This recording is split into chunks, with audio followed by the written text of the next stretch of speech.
네, 이런 박수를 받아보긴 네. 난생 처음인 것 같습니다. 기도하겠습니다. 하나님 아버지,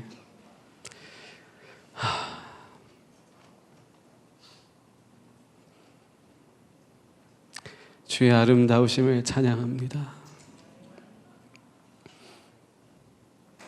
하나님이 함께 하시니 감사합니다. 하나님이 우리와 함께 하십니다. 우리 나라와 함께 하십니다. 또 열방의 모든 민족들을 하나님께서 구원하실 것입니다. 예수님의 피에, 예수님의 생명에, 또 예수님의 부활에 이미 모든 소망이 있습니다.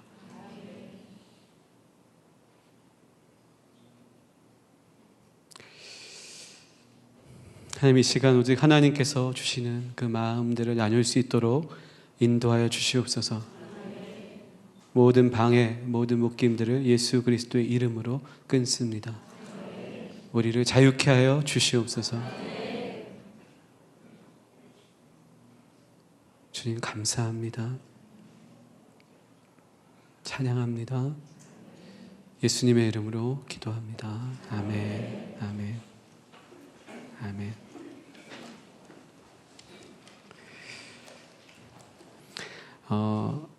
제가 이번에는 오면서 지난주 주일날 예루살렘에서 이제 예배하다가 성령이 임하셨어요. 그래서 그렇게 울었어요.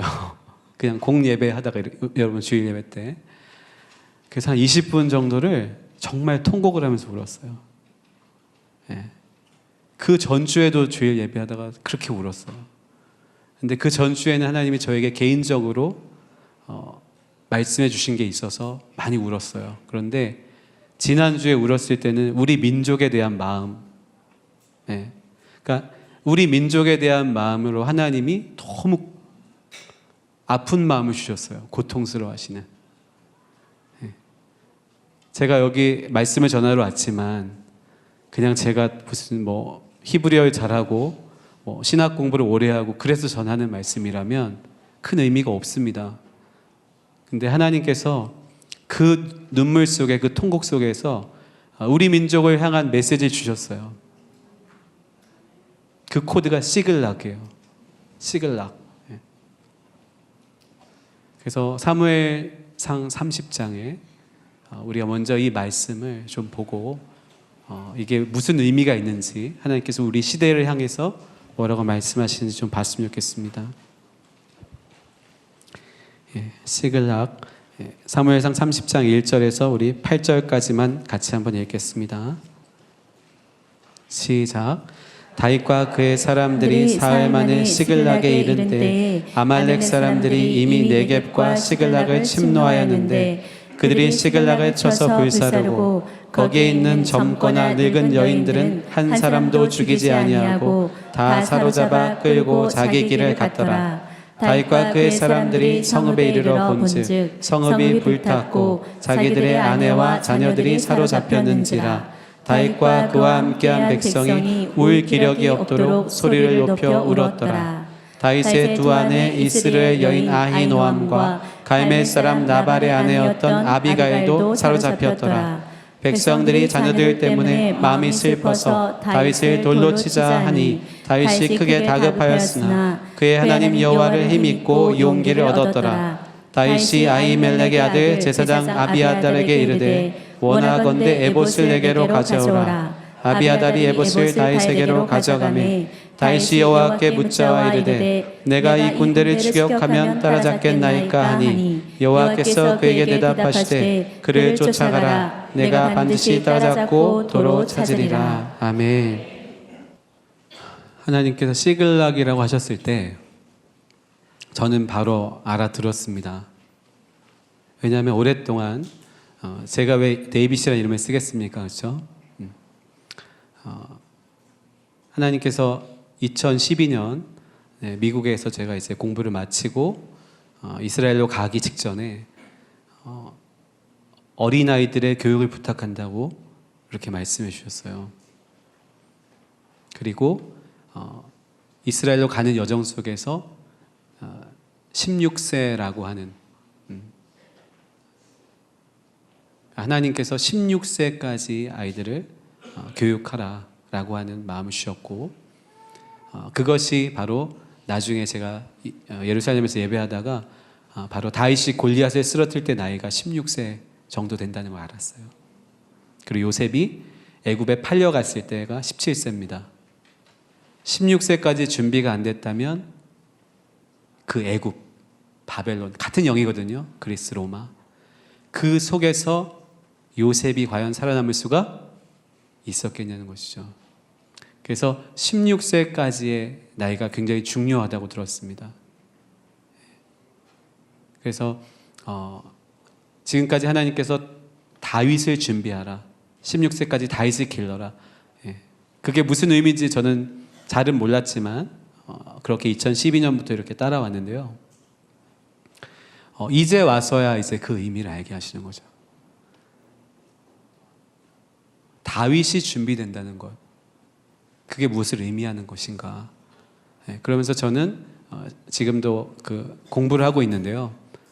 논문을 쓰려고 할 때 다윗의 도피 여정을 쓰려고 했어요. 계속 다윗에 집중해 온 거예요. 도대체 다윗이 누군가.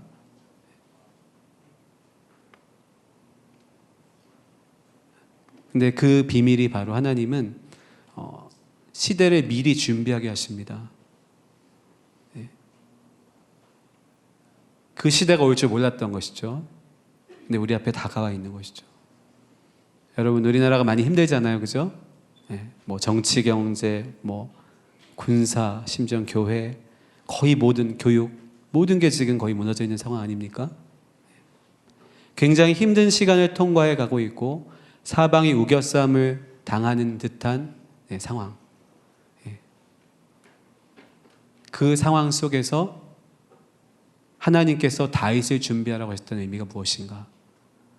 저는 시글락이라는 말을 들었을 때 우리나라 상황이 무엇인지 깨달았어요. 시글락은 다윗의 상황에 가장 결정적으로 어둡고 위험하고 마지막 전쟁을 치렀던 그 상황이에요.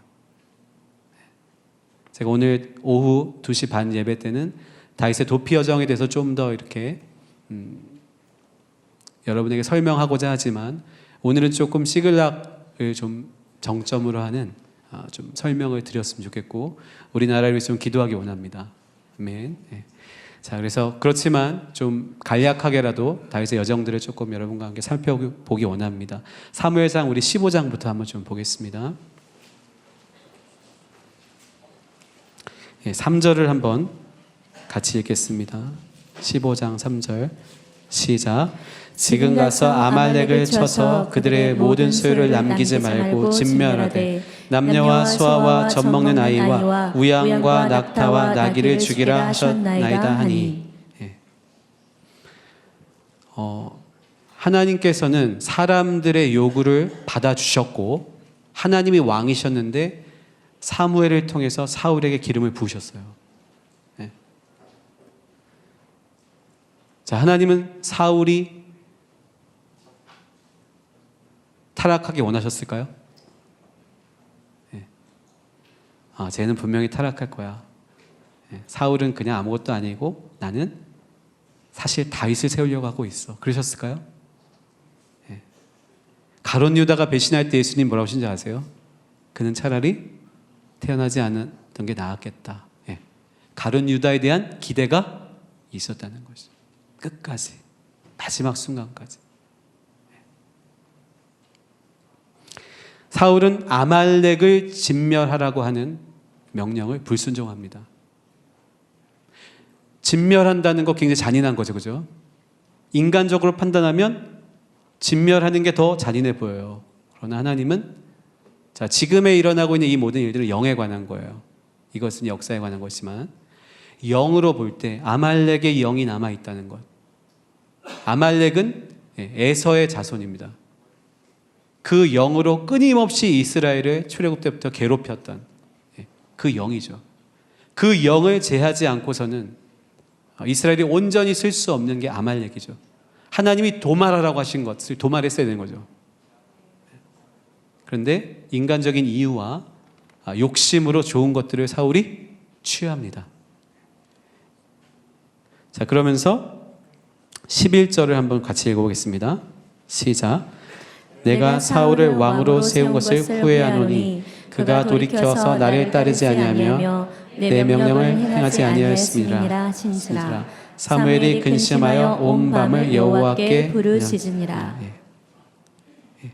여기에 보면은 하나님께서 사울을 세운 걸 후회한다고 하셨는데, 자, 하나님은 전능하신 분이시죠. 후회하실 수 있으실까요? 근데 왜 후회하실까요? 내가 사울이 잘할 줄 알았는데 알고 보니 못하더라. 내가 착각했네, 이러실까요? 예. 이럴 때 히브리어가 필요합니다. 예. 여기 보면은 니함티 이렇게 돼 있어요. 니함티. 이것이 바로 그 유명한 이사야서 40장에 나오는 1절에 나하무 암미 나의 백성을 위로해라. 니함티. 그럼 무슨 말이에요? 이게 후회란 뜻일까요? 불쌍히 여기는 거죠. 하나님께서 정말 기대했는데 예수님이 가룟 유다 뽑은 것을 후회하셨더라. 가룟 유다가 배신할 줄 모르셨더라. 아니죠. 가룟 유다에게도 기대하셨던 것이죠. 사울에게도 기대하셨던 것이죠. 그런데 사울이 그것을 불순종한 것이죠. 하나님은 후회하시는 분이 아니십니다. 후회할 수가 없습니다. 기대하시는 거죠. 저는 신학자는 아니지만 제가 기대의 신학이라는 말을 만들고 싶어요. 기대의 신학. 하나님이 다 아세요. 우리가 잘못하는 거, 범죄하는 거 다 아세요. 그런데 하나님 뭐 하신다고요? 기대하신다는 거예요. 그러지 않기를 원하세요. 미리 아시는 것을 예지라고 하죠. 정해놓은 걸 예정이라고 하는데 그게 아니라 눈을 가리시는 거예요. 하나님이 기대하는 거예요. 이 사람이 망하지 않았으면 좋겠다.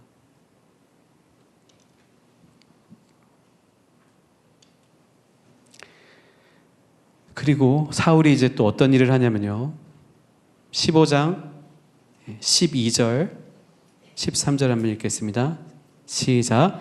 사무엘이 사울을 만나려고 아침에 일찍 일어났더니 어떤 사람이 사무엘에게 말하여 이르되 사울이 갈멜에 이르러 자기를 위하여 기념비를 세우고 발길을 돌려 길갈에 내려갔다 하는지라.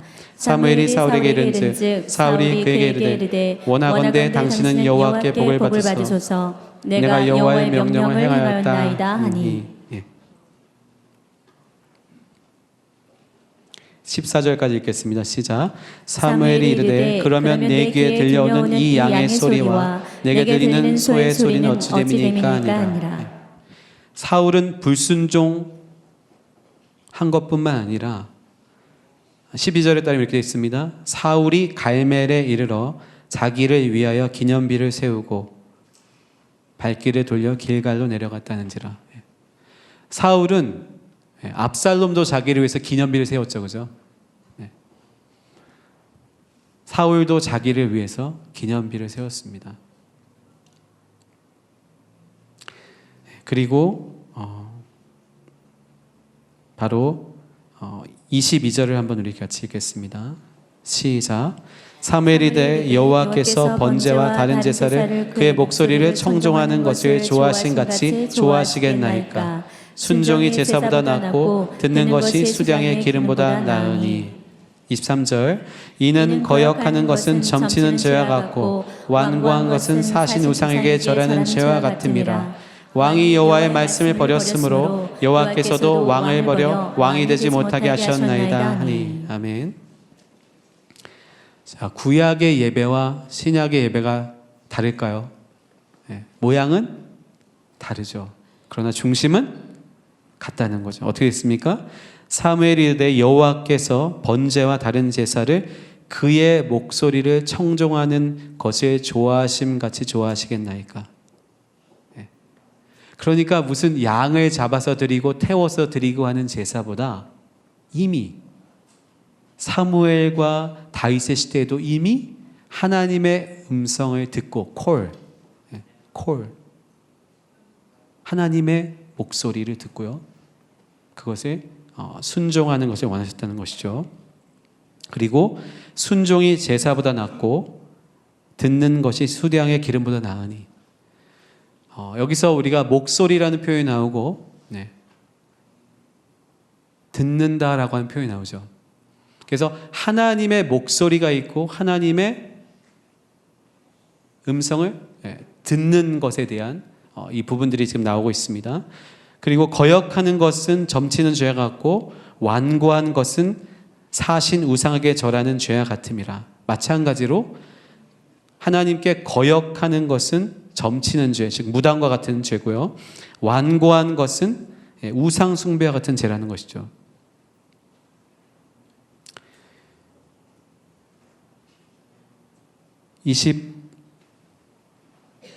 (26절에) 같이 한번 읽겠습니다. 시작. 사무엘이 사울에게 이르되 나는 왕과 함께 돌아가지 아니하리니 이는 왕이 여호와의 말씀을 버렸으므로 여호와께서 왕을 버려 이스라엘의 왕이 되지 못하게 하였습니다 하고. 자, 하나님께서 이런 여정 속에서 이제 사울을 이렇게 내려놓으시는 거죠. 그러면서 24절에 보면은 이런 표현을 합니다. 내가 여호와의 명령과 당신의 말씀을 어긴 것은 내가 백성을 두려워하여 그의 말을 청종하였음이니이다. 즉 사울은 어떤 사람이었습니까? 하나님의 음성을 듣고 순종하는 사람이 아니라 백성을 두려워했다고 하고 있어요. 지금 저는 지도자에 대해서 얘기하고 있는 것이죠. 모든 지도자들은 하나님의 음성을 듣고 그분께 순종해야 되고요. 그 다음에 눈에 좋아 보이는 것들을 자신의 생각으로 판단하고 취하는 것이 아니시죠. 근데 사울은 백성을 두려워했습니다. 하나님을 두려워하지 않고 백성을 두려워했습니다. 그래서 28절에 보시면 같이 읽겠습니다. 시작. 사무엘이 그에게 이르되 여호와께서 오늘 이스라엘 나라를 왕에게 쏟대어 왕보다 나은 왕의 이웃에게 주셨나이다. 결국엔 하나님을 두려워하지 않는 왕, 하나님을 두려워하지 않는 리더, 하나님을 두려워하지 않는 사람에게는 이제 하나님의 영이 떠나는 것이죠. 그럼 결론적으로 말씀드리겠지만 우리가 하는 사역과 우리가 하는 모든 일들은 다 뭐에 관계된 거냐면요, 하나님이 기름 부으셔야 가능한 거예요. 저도 목사지만 가장 두렵고 떨리는 것은 하나님의 영이 저를 떠나는 거예요. 지식으로 설교할 수 없다는 걸 저는 오랫동안 배웠습니다. 만약에 지난주에 말씀 안 해주셨다면 제가 여기 못 썼을 거예요. 제가 할 이야기가 없는데 왜 여기 쓰겠습니까? 지식은 여러분이 더 많이 아실 수도 있어요. 자, 그러면서 사울의 끝장을 봅니다. 30절 한번 보겠습니다. 시작. 사울이 이르되 내가 범죄하였을지라도 이제 청하옵나니 내 백성의 장로들 앞과 이스라엘 앞에서 나를 높이사 나와 함께 돌아가서 내가 당신의 하나님 여호와께 경배하게 하소서 하더라. 끝내주죠. 정말 사람이 타락하고 사람을 두려워하고 이 세상의 좋은 것들을 취하기 시작하면요, 처음엔 안 그랬겠죠. 욕심이 잉태하여 죄를 낳고 죄가 장성하여 사망에 이르는 것이죠. 처음엔 사울이 겸손한 사람이었습니다. 맞죠? 가장 작은 베냐민 지파 출신이고 가장 겸손한 자였어요. 그런데 이렇게까지 타락한 거예요. 어디까지 갔냐고요? 내가 범죄하였을지라도 나를 높여달라는 거예요. 사람들 앞에서.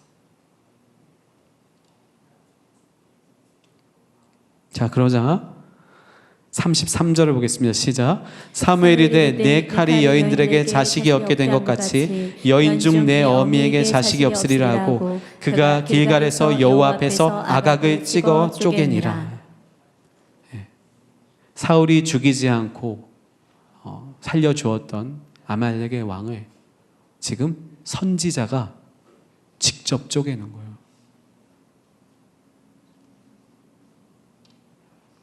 그러면서 하나님이 놀라운 표현하십니다. 사무엘상 16장 1절을 한번 보겠습니다. 시작. 여호와께서 사무엘에게 이르시되 내가 이미 사울을 버려 이스라엘 왕이 되지 못하게 하였거늘 내가 그를 위하여 언제까지 슬퍼하겠느냐. 너는 뿔에 기름을 채워 가지고 가라. 내가 너를 베들레헴 사람 이새에게로 보내리니 내가 그의 아들 중에서 한 왕을 보았느니라 하시는지라. 하나님은 미래지향적입니다. 다윗은 아직 양치고 있는 꾀죄죄한 목동이죠. 근데 하나님 뭐라고 표현하세요? 내가 그의 아들 중에서 한 왕을 보았느니라. 사울이 서 있는데 이미 하나님은 그 베들레헴에서 형들에게까지 부모에게까지 소외되어서 양치고 있는 한 목자인 다윗을 보면서 왕이라고 말하고 있어요. 믿음은 바라는 것들의 실상인 거죠. 하나님이 이미 다윗을 왕이라고 하신 거예요. 그런데 히브리어를 보면 이렇게 됐습니다. 키 카라티 베바나블리 멜렉. 왜냐하면 라이티 내가 보았다. 베인 바나브 그의 아들 중에서 리 for me 나를 위한 멜렉 왕을 보았다. 아멘. 백성을 위한이 아니라 나를 위한. 하나님께서 나를 위한 왕을 찾으신 거예요. 할렐루야. 네. 자, 그러면서 하나님께서 이제 하나님의 전략이 시작됩니다. 여러분, 하나님의 전략이 아니고서는 이길 수도 없고요. 이겨서도 안 됩니다. 어떻게 전략이 시작됩니까? 3절 한번 보겠습니다. 시작. 이스라엘 제사에 청하라. 내가 내게 행할 일을 가르치리니 내가 내게 알게 하는 자를 나를 위하여 기름을 부을지니라. 아멘.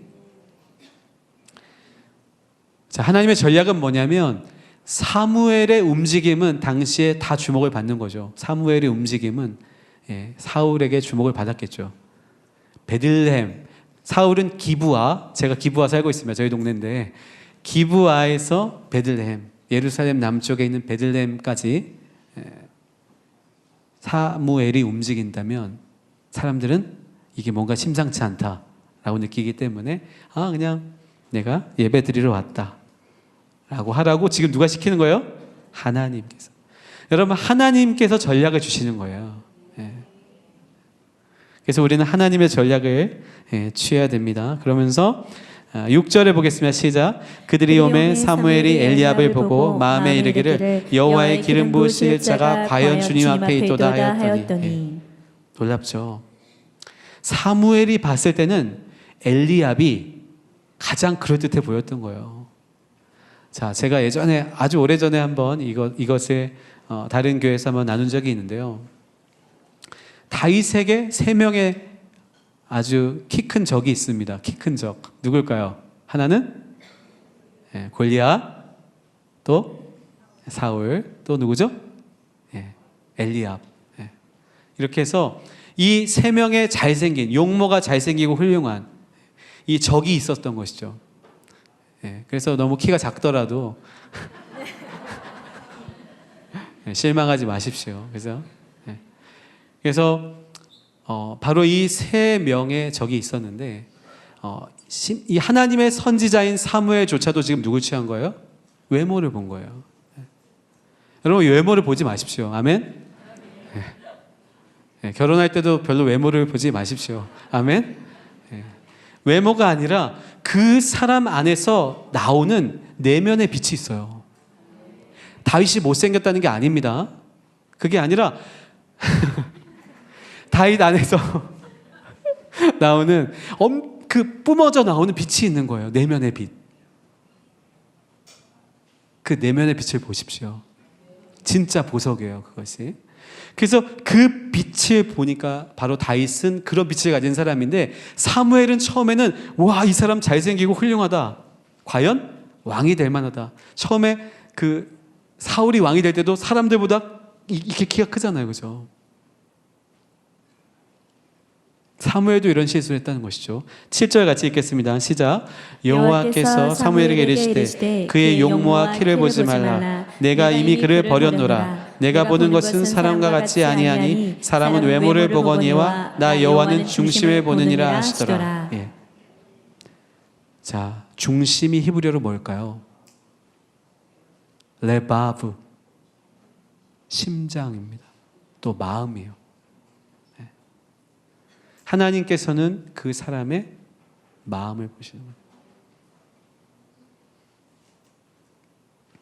12절 한번 읽겠습니다. 다윗의 외모가 나옵니다. 시작. 이에 사람을 보내어 그를 데려오매 그의 눈빛이 붉고 눈이 빼어나고 얼굴이 아름답더라. 여호와께서 이르시되 이가 그니 일어나 기름을 부으라 하시는지라. 예. 다윗도 붉고, 예, 빛이 붉고 눈이 빼어나고 얼굴이 아름답더라. 빛과 눈은 뭘 보여줄까요? 그 사람의 영성을 보여주는 거예요. 예. 우리가 화장은 할 수 있지만, 예, 그 사람이 내면에 빛이 나오고 정말 눈이 이렇게 맑고 빛나고 하는 것들은 우리가 가릴 수가 없죠. 그러면서 13절에 어떻게 됩니까? 같이 읽겠습니다. 사무엘이 기름 불병을 가졌다가 그의 형제 중에서 그에게 부었더니 이날 이후로 다윗이 여호와의 영에게 크게 감동되니라. 사무엘이 떠나서 라마로 가니라. 예. 자, 사역은 기름 부음이라고 했습니다. 예, 우리에게 지식이 필요해요, 물론. 성경을 많이 읽으셔야 되고, 예, 뭐 히브리어도 필요하고 다 필요합니다. 그런데 정말 사역은 기름 부으심이에요. 왜냐하면 제가 아무리 많이 안다고 해서 여기서 아는 걸 하겠습니까? 아니면 하나님이 원하시는 걸 해야 되겠습니까? 네. 하나님이 원하시는 말씀을 전해야겠죠. 네. 네. 그래서 기름 부으심이라는 것은 하나님이 함께 하시고 하나님이 기름 부으시고 하나님이 세우셨기 때문에 그 자리에 서서 하나님이 주시는 말씀을 있는 그대로 전할 수 있는 게 기름 부으심인 거죠. 그리고 그렇게 했을 때 하나님이 역사하십니다. 아멘. 네. 그래서 18절을 우리 다시 한번 보시면 기름 부음 이후에 어떤 일이 벌어지냐면요. 사울이 이제 문제가 생기죠. 악령이 들어가는데 18절 시작. 소년 중 한 사람이 대답하여 이르되 내가 베들레헴 사람 이새의 아들을 본즉 수금을 탈 줄 알고 용기와 무용과 구변이 있는 준수한 자라. 여호와께서 그와 함께 계시더이다 하더라. 예. 그리고 21절에 보면 사울이 그를 크게 사랑하여 자기의 무기를 드는 자로 삼고, 예. 하나님이 기름 부으신 이후에 다윗은 점점 더 왕에게 가까이 나아갑니다. 예. 그리고 실제적으로 예배하는 능력이 나타납니다. 그래서 23절에 보면 이렇게 되어 있습니다. 시작. 하나님께서 부리시는 악령이 사울에게 이를 때 다윗이 수금을 들고 와서 손으로 탄즉 사울이 상쾌하여 낫고 악령이 그에게서 떠나더라. 아멘. 자, 다윗은 기름 부음을 받고 나서부터 이러한 능력이 나타난 거죠. 기름 부음 이전에 능력이 있었던 얘기가 없죠. 하나님이 기름을 부으셨다는 것은 굉장한 의미가 있는 거예요. 왜 하나님이 다윗을 선택하셨는지 우리는 몰라요. 다윗을 선택한 이유는 모르고 시간이 지나면 이래서 선택하셨구나를 아는 것이죠. 자, 좀 더 보겠습니다. 자, 17장 28절 29절을 같이 읽겠습니다. 시작. 큰형 엘리압이 다윗이 사람들에게 하는 말을 들은지라 그가 다윗에게 노를 바라여 이르되 내가 어찌하여 이리로 내려왔느냐 들에 있는 양들을 누구에게 맡겼느냐 나는 내 교만과 내 마음의 완악함을 아노니 내가 전쟁을 구경하러 왔도다. 다윗이 이르되 내가 무엇을 하였나이까 어찌 이유가 없으리까 하고. 여러분, 교만입니까? 아니면 자신감입니까? 기름 부음 받은 다윗에게서 나타나는 것은 사람들이 봤을 때는 너가 교만하다. 기름 부음에서 외면되었던 형님 엘리압이 봤을 때 다윗은 막내 동생인데 교만한 거예요. 가족들도 핍박하고 있는 거죠. 그런데 다윗은 뭐라고 하죠? 어찌 이유가 없으리까? 아멘. 분명한 자신이 정체성, 자기가 여기 온 목적을 다윗은 알고 있는 거예요. 이것은 교만이 아니라 자신감입니다. 자, 그러면서 지금 사무엘상 17장은 바로 엘라 골짜기에 있었던 다윗과 골리앗의 싸움을 말하고 있는데요.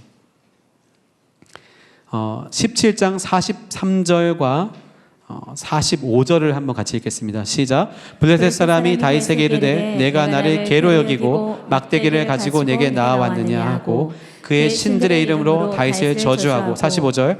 다윗이 블레셋 사람에게 이르되 너는 칼과 창과 단창으로 내게 나아오거니와 나는 만군의 여호와의 이름 곧 내가 목욕하는 이스라엘 군대의 하나님의 이름으로 내게 나아가노라. 자, 고대 근동 Ancient Near East라고 말하는 고대 근동의 전쟁은요, 신들의 전쟁이에요.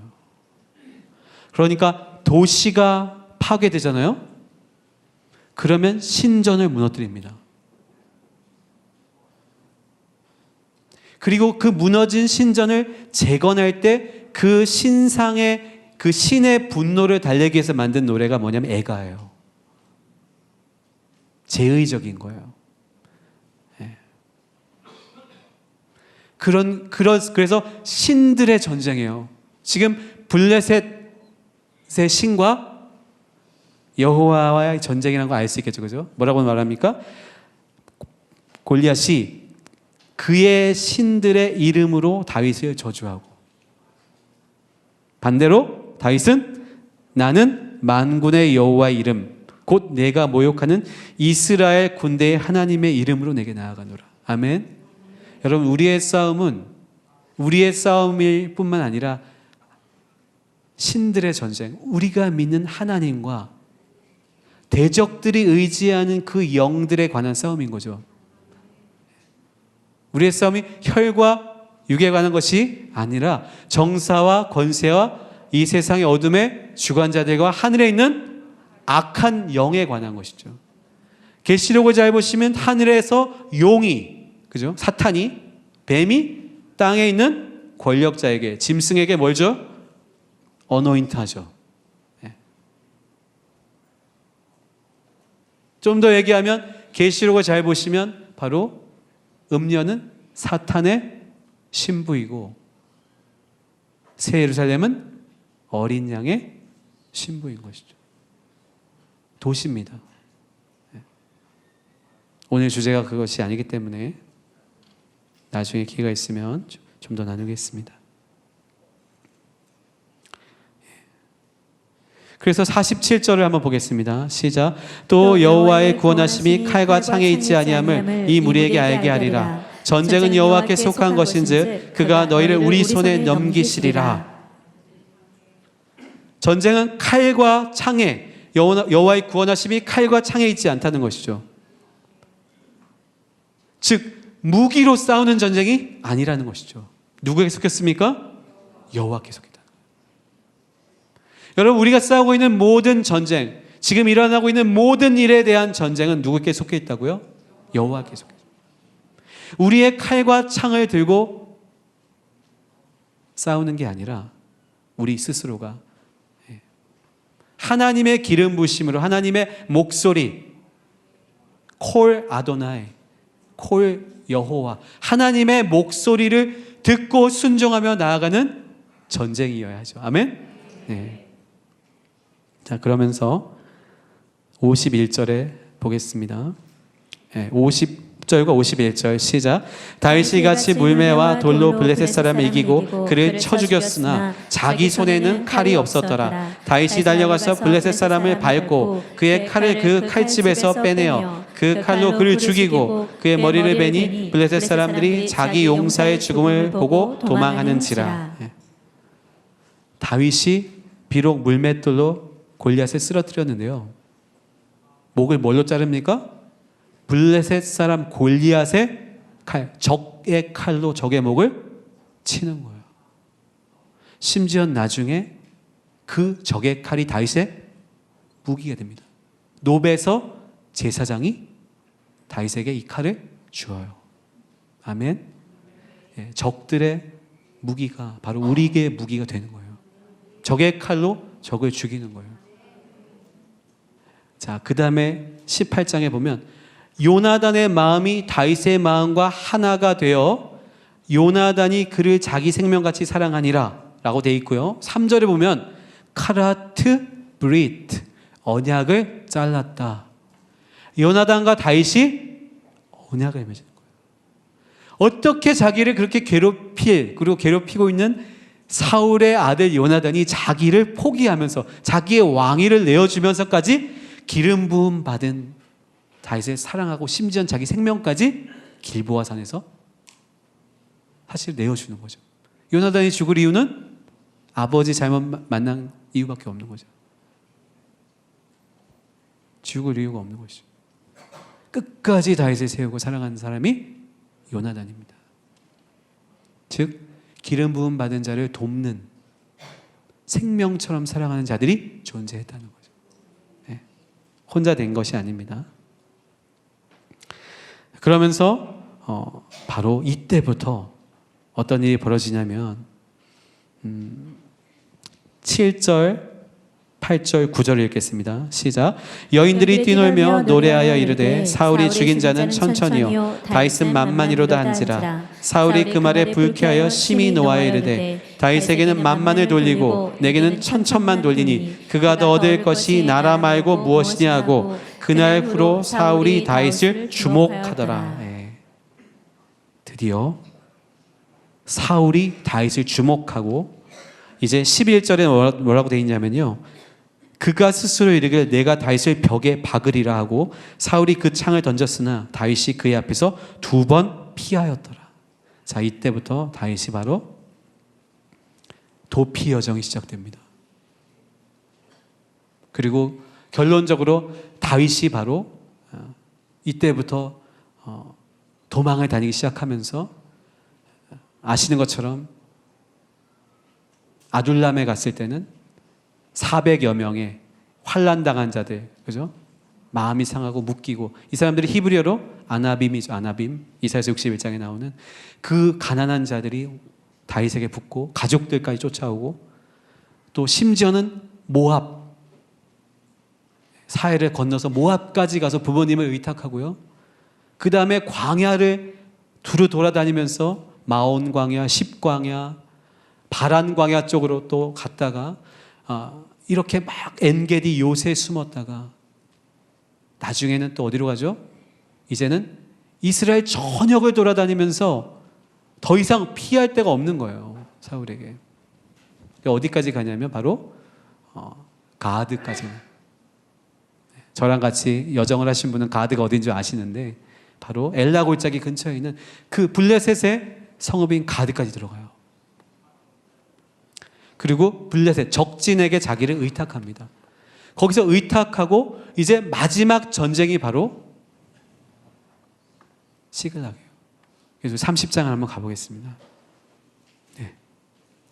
시글락의 스토리는 어떤 것이냐면 당시에 이스라엘 백성은 산 위에 있었고 블레셋은 지금의 텔아비브 남쪽에 있는 야르콘강 아래에 있는 쪽을 블레셋 평야라고 하는데 블레셋의 5개의 방백들이 가자 지구까지 해안에 있었던 것이죠. 그들이 연합을 해서 항상 모이는 장소가 바로 아벡이라는 곳인데 지금 로시아 아인, 그 물의 머리라고 하는 샘이 있는, 물이 있는 장소예요. 그 장소를 어떤 역사가 있었냐면 바로 언약궤를 빼앗겼던 전쟁이 있었던 곳이에요.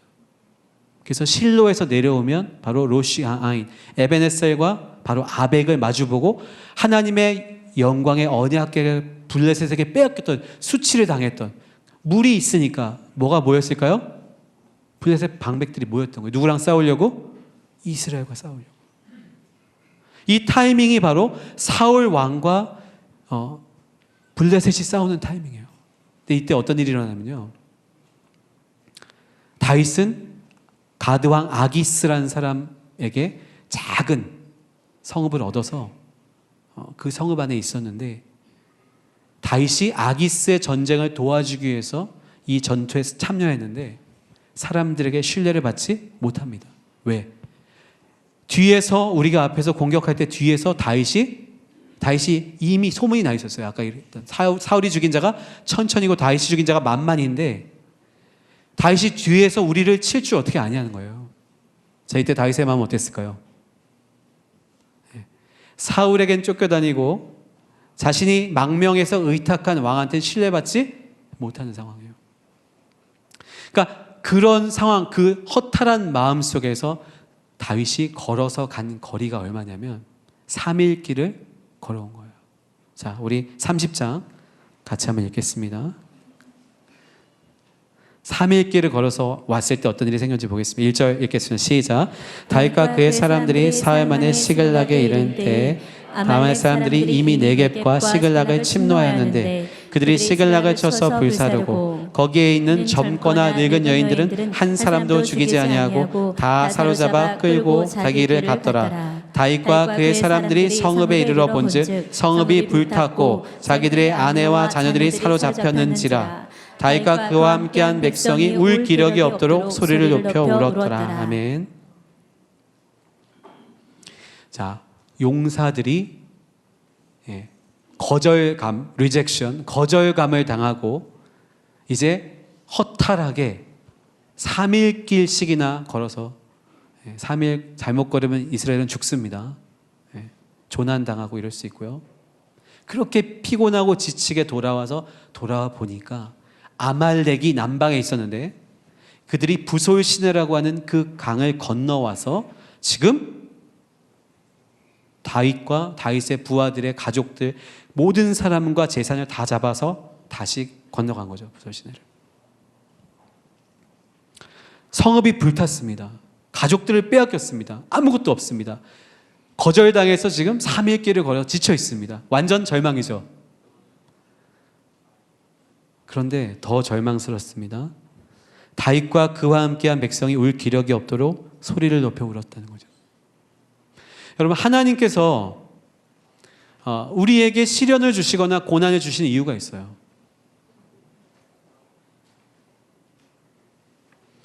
그리고 사방에 이렇게 우겨 싸움을 당해서 도저히 그 고난을 피할 수 없을 만큼 고통스러울 때가 있어요. 그런데도 하나님의 뜻이 이루어진다는 거예요. 아멘. 네. 우리 민족이요. 제가 우리 민족이라서가 아니라 저는 여러 나라를 다녔고 여러 나라에서 사역을 했습니다. 그런데 우리 민족이라서가 아니라 뭔가 특별한 게 있어요. 이스라엘을 선택하신 하나님이 이스라엘이 특별해서 선택하셨겠습니까? 아니에요. 신명기 7장에 보면은 이스라엘을 선택하신 거에 대해서 그들이 민족 가운데 가장 적다는 거예요. 하나님에게는 하나님을 의지할 수 있는 것, 하나님을 의지하지 않고 살아갈 수 있는 사람은 큰 의미가 없습니다. 우리 민족이 특별한데 이유가 있겠죠. 역사적으로. 그렇지만 그 중에 하나는 하나님을 의지하지 않고는 살아갈 수 없는 것도 우리 민족의 특별함이에요. 예루살렘에 제가 있을 때 저희 그 자매님 한 분이 그런 카이스트 같은 그런 학교 있잖아요. 그 바이스만이라고 하는 좋은 그 과학 그런 학교에서 그 연구소죠. 거기서 박사과정을 하는 자매가 있었어요. 한국 자매가. 어느 날 청년들이 모여서요. 각 나라에서 온 청년들이 모여서 자기가 어떻게 예수님을 믿게 됐는지 간증했대요. 각자가 예수님 어떻게 만났는지. 그런데 놀라운 건 뭐냐면 그 각국에서 온 사람들이 예수님을 만난 스토리 중에요. 모두 다 한국 사람이 관련되어 있더래요. 아멘. 네. 제가 이스라엘에서 유대인 교회, 이스라엘 중심에 위치한 이스라엘 좀 중요한 교회에서 지금 한국인 그룹에 이런 역할을 하고 있어요. 한국인 그룹에서 좀 섬기고 있는데 이 교회는 히브리어로 예배하는 공동체거든요. 유일하게 멤버로 받아들인 그룹이 한국 사람들이에요. 자, 우리가 무슨 경제로 따지면 GDP가 12위인가요? 그죠? 네, 점점 더 악화될 수도 있고, 경제로 따지거나 역사로 따지거나 무슨 신앙으로 따지거나 국력으로 따지거나 어쨌든 간에 우리가 탑 2가 되는 건 어렵잖아요, 현재. 그런데 어떻게 유대인과 한국인 그룹만, 그래서 한국어 통역만 있어요. 우리를 통역해 주기 위해서 영어 통역을 만들었어요. 그러니까 중국 사람도 일본 사람도 다 뭘로 들어야 돼요? 영어 통역 들어야 돼요. 코리안만 코리안이 통역합니다. 이상하죠? 한국만 지금 남북이 갈려있죠? 이스라엘 역사 보세요. 남유다, 북이스라엘. 우리 북쪽엔 누가 있습니까? 예루살렘이 있잖아요. 우리나라 북쪽에. 동방에 예루살렘. 이상해요. 북쪽에 있는 사마리아를 에스겔 23장은 뭐라고 얘기하고 있냐면 오홀라라고 얘기하고 있습니다. 그런데 남쪽에 있는 유다를 뭐라고 얘기하죠? 히브리어로 오홀리바. 오홀라 뜻은요, 오헬라, 그녀의 장막이라는 뜻이에요. 히브리어에 항상 비유는 도시가 여성이라는 거예요. 그래서 새 예루살렘이 바로 하나님의 도시, 신부라는 거예요. 마찬가지로 바벨론 음녀도 사탄의 신부라는 거예요. 도시가 여성이에요. 오홀라, 그녀 자신의 장막, 즉 자기 예배를 만들었다는 거예요. 적법한 예배가 아니라 자기 예배를 만들었어요. 우상 숭배죠. 그런데 남쪽을 뭐라고 했죠? 예루살렘을 오홀리바, 오헬리, 나의 장막이 그녀 안에 있다요. 그러면 적법한 예배입니까? 아닙니까? 적법한 예배죠. 그런데 에스겔 23장은 누가 더 타락했다고 하고 있습니까? 남유다가 더 타락했다는 거예요. 우리나라 상황과 똑같다는 거예요. 북한은 지금 우상숭배로 얼룩져 있는데 남쪽은 뭐죠? 하나님의 장막을 둔 합법적인 교회가 타락해 있다는 거예요. 2년 전에 주님이, 벌써 3년 됐나요? 저한테 룻기란 책을 쓰게 하셨는데 그 룻기는 언제 시대입니까? 사사기 시대인 거예요. 사사기 때의 스토리예요. 각자 자기 소견에 옳은 대로 행했다는 거예요. 2번이나 말하고 있습니다. 목사님들, 사역자들, 신학교 교수들 다 각자 자기 소견에 옳은 대로 가르치고 있다는 거예요. 누가 성령을 따르고 있냐는 것이죠. 한 성령을 따르고 있다면 우리가 어떻게 나뉘어질 수 있냐는 것이죠. 왜 자기의 가르침을 나누냐는 거예요. 아멘? 이것이 바로 남유다와 북이스라엘 상황인데 어떻게 대한민국의 상황하고 똑같냐는 거예요. 이런 나라가 있습니까? 지금? 미국이 남북으로 갈려 있습니까? 독일도 동서로 갈려 있었지 남북으로 안 갈려 있었죠. 그렇잖아요. 이상하게 우리나라와 유대인이 닮은 꼴이 있다는 것이죠. 이것은 뭔가 이유가 있겠죠. 그 이유는 찾아지겠죠, 나중에. 그래서 전 세계 어느 단체에 가보십시오. 한국 사람들이 사역하지 않는 단체가 있나?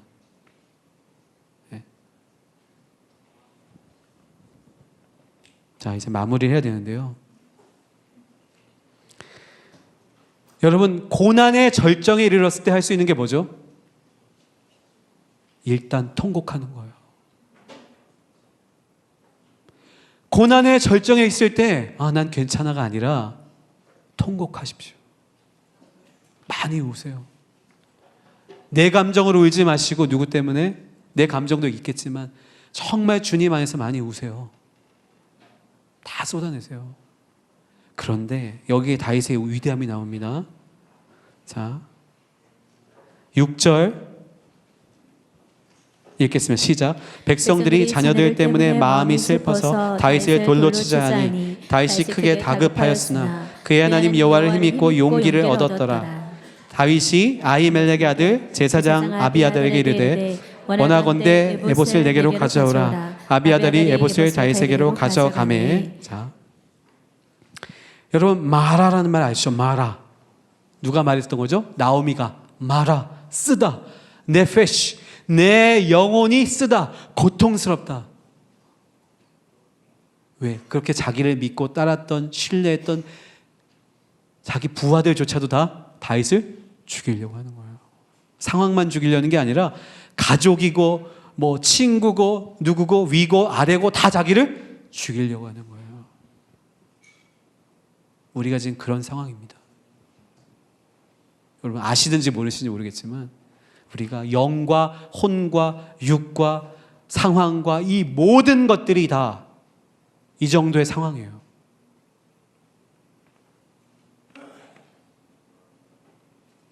여러분 예수님께서 예루살렘에 입성하시기 전에 감람산에서 우시죠. 성전을 바라보면서 우세요. 뭐라고 우십니까?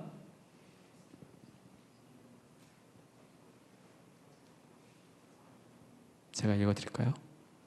마태복음 23장 37절인데요. 예루살렘아 예루살렘아 선지자들을 죽이고 내게 파송된 자들을 돌로 치는 자여, 암탉이 그 새끼를 날개 아래에 모음같이 내가 내 자녀를 모으려 한 일이 몇 번이더냐. 그러나 너희가 원하지 아니하였도다. 보라 너희 집이 황폐하여 버려진 바 되리라. 예수님은 AD 30년경에 그 근처에 돌아가시잖아요. 십자가에 못 박히시는데, 그런데 예루살렘은 언제 망합니까? AD 70년에 티투스라는 장군에 의해서 멸망당합니다. 설에 의하면 100만 명 가량의 사람들이 죽임당하는 거예요. 어린이든 어른이든. 자, 40년 후에 멸망당할 예루살렘을 지금 예수님은 보고 계시는 거예요. 여러분 우리나라가 얼마나 지금 위험한 상황인지 아세요? 제가 통곡하고 울었을 때 제 마음이 아니었다는 거예요.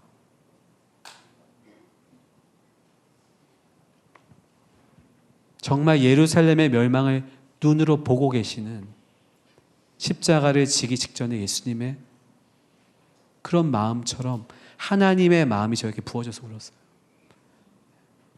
꺽꺽하면서 울었어요. 통곡하면서.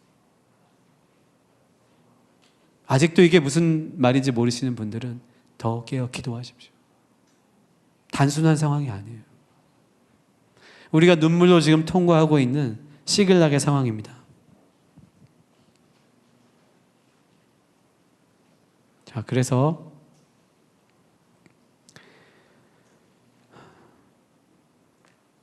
다윗이 이렇게 다급한 상황이었는데 어떻게 힘을 얻었는지 보겠습니다. 그의 하나님 여호와를 힘입고 용기를 얻었더라. 자, 이제부터 하나님의 역전이 시작됩니다. 7절부터 읽어보겠습니다. 시작. 다윗이 아히멜렉의 아들 제사장 아비아달에게 이르되 원하건대 에봇을 내게로 가져오라. 아비아달이 에봇을 다윗에게로 가져가매 다윗이 여호와께 묻자와 이르되 내가 이 군대를 추격하면 따라잡겠나이까 하니 여호와께서 그에게 대답하시되 그를 쫓아가라. 내가 반드시 따라잡고 도로 찾으리라. 이에 다윗과 또 그와 함께한 600명이 가서 부솔 시내에 이르러 뒤떨어진 자를 거기 머물게 했으되 곧 피곤하여 부솔 시내를 건너지 못하는 200명을 머물게 했고 다윗은 400명을 거느리고 쫓아가니라. 다윗의 상황은 지금 최악의 상황이에요.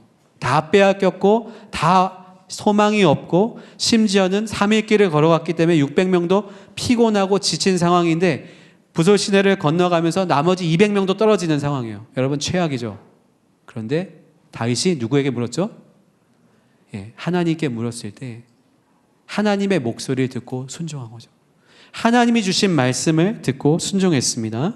자, 그러면서 어떤 일이 벌어집니까? 11절 시작. 무리가 들에서 애굽 사람 하나를 만나 그를 다윗에게로 데려가다 떡을 주어 먹게 하여 물을 마시게 하고 그에게 무화과 뭉치에서 뗀 덩이 하나와 건포도 2송이를 주었으니 그가 밤낮 사흘 동안 떡도 먹지 못하였고 물도 마시지 못하였음이라. 그가 먹고 정신을 차리매. 자, 이 애굽 사람이 놀라운 것은 누구에게 속했던 사람인 줄 아세요? 바로 아말렉에게 속했다가 아말렉의 종이었는데 버림받은 거예요. 13절부터 읽어보겠습니다. 시작.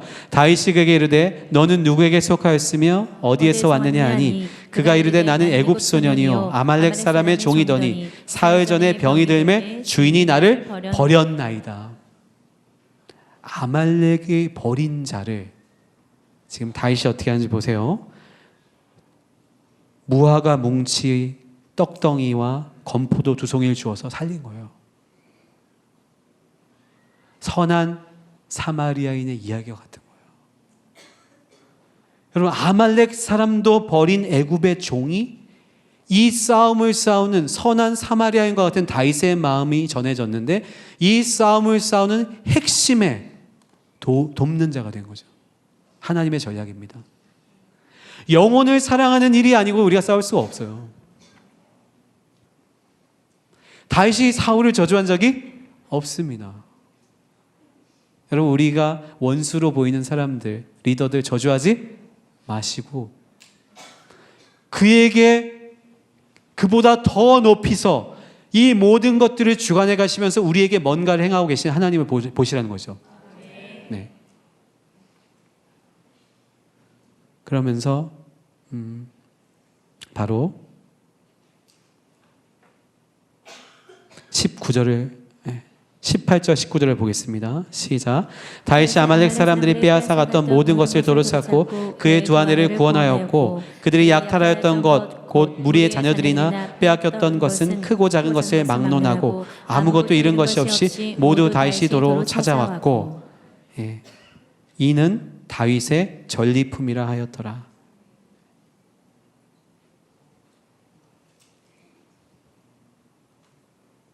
그리고 다윗은 이 전리품을 26절에 보시면 다윗이 시글락에 이르러 전리품을 그의 친구 유다 장로들에게 보내어 이르되 보라 여호와의 원수에게서 탈취한 것을 너희에게 선사하노라 하고 31절에 보니까 다윗과 그의 사람들이 왕래하던 모든 곳에 보내었더라. 자, 여기서 그의 친구 유다 장로라는 표현이 나오는데 친구가 바로 레아예요. 히브리어로. 이 레아는 출애굽기 33장에서 모세가 하나님을 대면하여서 볼 때 하나님이 모세를 친구처럼 보셨다고 할 때다. 아가서에는 사랑하는 자로 나온 표현이 레아입니다. 그러니까 다윗의 도피 여정은 어떤 여정이었어요? 다윗은 이 모든 여정 속에서 만났던 함께 했던 사람들이 다 뭐가 된 거죠? 네, 친구가 되는 거예요. 그리고 그들에게 뭘 보냈습니까? 네, 바로 노획한 것들을 자기가 취한 게 아니라 사울과 지금 다윗이 비교됩니다. 사울은 아말렉을 진멸하지 않았고 노획물을 자기가 종을 가졌죠. 다윗은 공평하게 나눠줬고 연약한 자들에게도 공평하게 나눠줬고 이것을 장로들에게 친구들에게 보내서 결국엔 다윗은 뭘 얻은 것이죠? 민심을 얻은 거죠. 사람들을 통해서 나라를 세울 준비를 한 것이죠. 자, 이제 마무리인데요. 이 타이밍에서 이제 어떤 일이 벌어집니까? 네, 바로 31장 4절을 보겠습니다. 시작. 그와 무기를 든 자에게 이르되 내 칼을 빼어 그것으로 나를 찌르라. 할례 받지 않은 자들이 와서 나를 찌르고 모욕할까 두려워하노라. 하나 무기를 든 자가 심히 두려워하여 감히 행하지 아니하는지라.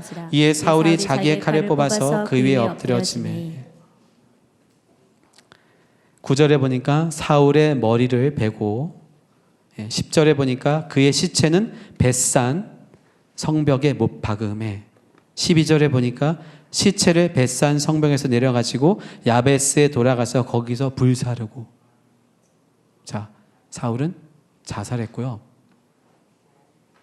그 다음에 목이 잘렸고요. 그 다음에 저주당하는 자가 당하는 게 뭐죠? 나무에 달렸고요. 그 다음에 여러분 불태우는 게 좋은 게 아닙니다. 성경에서 나오는 consuming fire는 바로 아론의 두 아들을 태웠던 심판하는 불이에요. 소멸하는 불은 심판의 불이에요. 불 태워졌어요. 사울은 정말 영적으로 정말 최악이었고 결국엔 자기가 선택한 그 욕심과 그 불순종으로 말미암아서 마지막까지 기름 부심까지 빼앗겼고 이제 자살, 목 잘림, 나무에 매달림, 불태워짐. 최악을 간 거죠. 죽어서까지. 이것이 사울의 영이죠.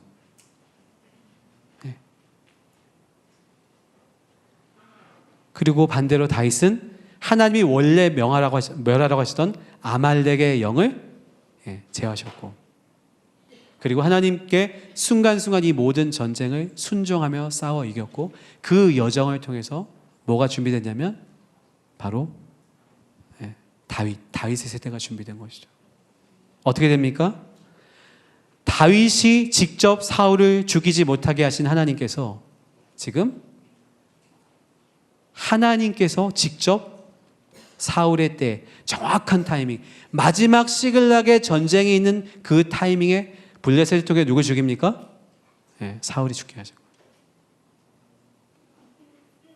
이게 중요한 시간이라는 거예요. 여러분, 우리는 이제 기도하고 마무리해야 되는데요. 중요한 시간 속에 있습니다. 지금 한국은 좌우파를 갈라서 싸우고 있어요. 어느 파에 속했냐가 아이덴티티예요. 여러분, 그러나 여러분, 우리는 그 문제가 아닙니다.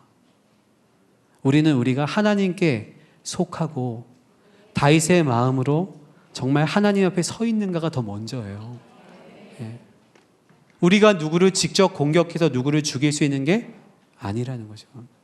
그것이 아니라 하나님은 지금 왜 그런지 모르지만 대한민국이라고 하는 중요한 민족을 하나님이 지금 세우고 계신 과정 속에서 바로 다윗이 경험했던 것과 같은 이런 절박한 여정을 오게 하셨다는 거예요.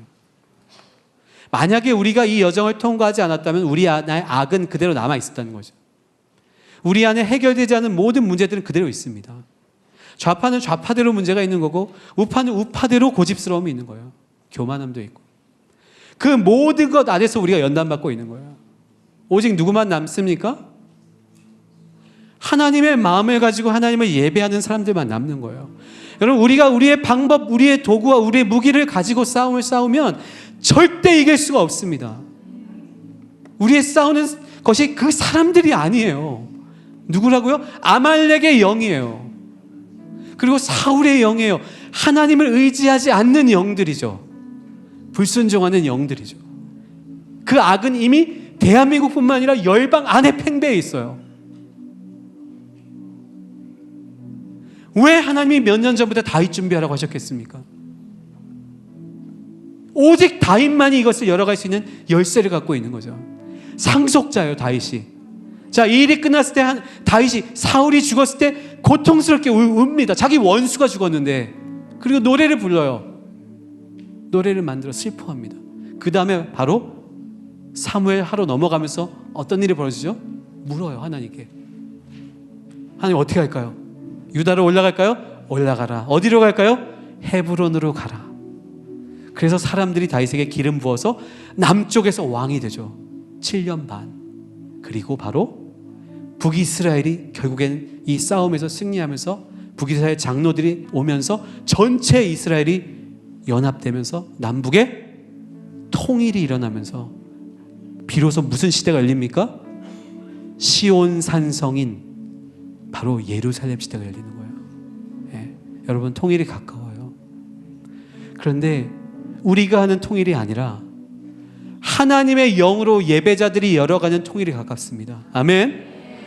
사람의 영, 인본주의적 아름다운 세상 유토피아가 아니라 하나님의 영, 영이 실체, 하나님의 영으로 다윗들이 열어가는, 기름 부음 받은 다윗들이 열어가는 통일에 가깝습니다. 우리 같이 좀 기도하고요. 바로 제가 축도하고 마무리해야 될 것 같습니다. 같이 좀 여러분 각자에게 주신 그 마음을 가지고 같이 좀 기도하겠습니다. 이 땅에 여러분이 먼저 다윗 되십시오. 여러분이 먼저 하나님께 들으시고 하나님께 물으십시오. 그리고 순종하십시오. 나의 방법, 내 지식, 내 판단 내려놓고 하나님의 방법으로 하겠습니다. 같이 기도하겠습니다.